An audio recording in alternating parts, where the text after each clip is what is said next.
24.7 seconds. That's the lap record around the oval here at Rockingham Motor Speedway. It was opened in 1999, and its purpose was to introduce American circle track racing to Europe.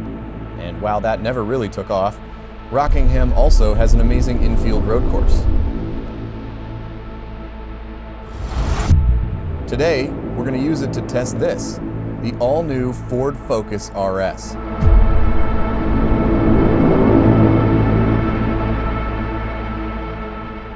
What better place to drive the first Focus RS to be sold in America, but here, in the UK.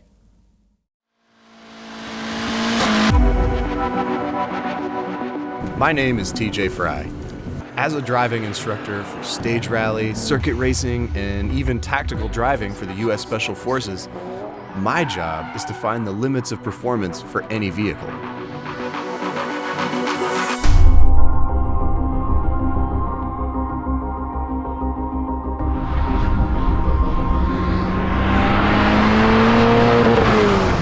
So here we are, Rockingham Circuit. Really enjoying this car, actually. This is the 2016 Ford Focus RS. Getting to enjoy some of the different features of the car. What I'm finding out is that I really like those pops and burbles more than I thought I was going to. Though an American car company, Ford actually builds the RS in Germany, and the design stems from 4 decades of heritage in stage rally, which of course has its roots right here in the UK. Sport mode I find is a little bit more aggressive than normal, but not by much. I find that sport mode generally firms up the suspension a little bit, changes our steering feel, gives me a little bit more aggressive and immediate feedback from the throttle, but overall it's a fairly small change. However, when you do change the modes, track mode and then of course drift mode, which everyone seems to know about already, you definitely feel that this is a very aggressive car overall.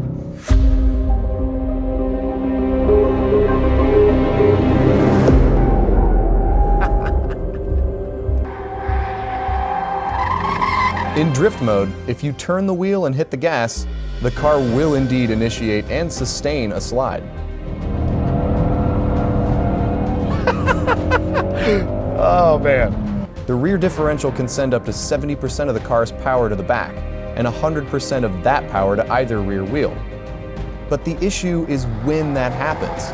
There's an inconsistency of exactly what moment the computer decides to send power rearward to start the drift. You would think that after all the years of development, the calibration of this system would be better. While I'm glad that drift mode is here, I look forward to its next iteration. If I change my drive mode, rather, to track, what I'm going to start to find is that it's changing the suspension almost too much. It's going to really firm up the suspension, and now you can start to feel it bounce around. And in all honesty, I don't know if I like that. I feel like it might be too much for this track.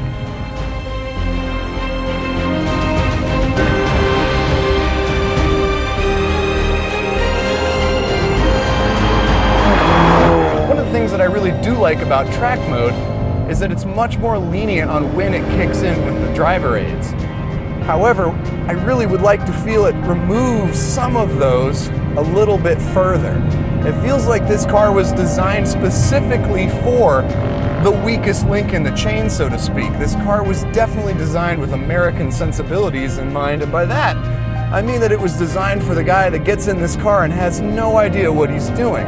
It's going to make that guy look like a superhero, but a lot of these systems are going to get in the way of seasoned drivers.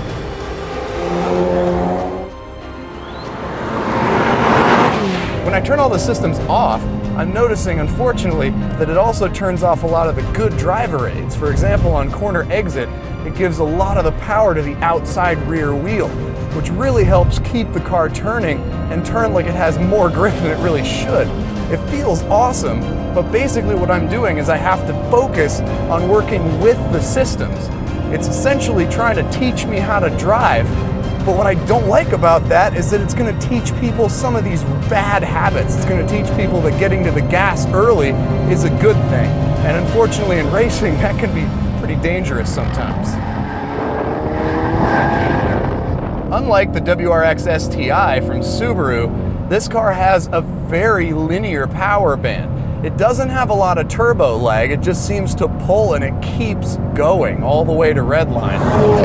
This is really a car specifically designed to fluster Subaru owners who have good cars, but they're not this good.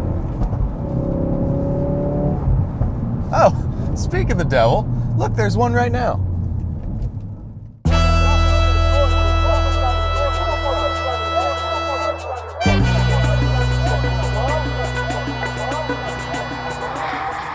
It feels incredibly predictable as you're tossing it around. Admittedly, you do have to throw the car a little bit to get it to really get the sideways action that you're looking for. But once that back end does step out, you've got to be incredibly aggressive with the gas pedal to keep it sideways.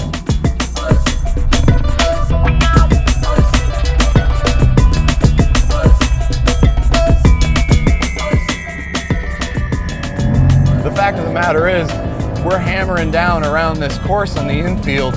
I'm having a conversation, and I really only have to drive with one hand if I need to. There's the back end coming out right there, and it's not anything that I'm worried about. You could drive in the bro position with one hand on top of the steering wheel, and you'd be just fine. It makes you feel like Superman. At the end of the day, what I'm noticing is the massive difference between, say, track or drift mode and normal mode on the street. This car really is two completely different cars. It's kind of like that girl next door when you're on the street. It's super posed and compassionate and very reasonable, but God, as soon as you find out what she's really into, she might surprise you, and chances are you're not always gonna like how she does it.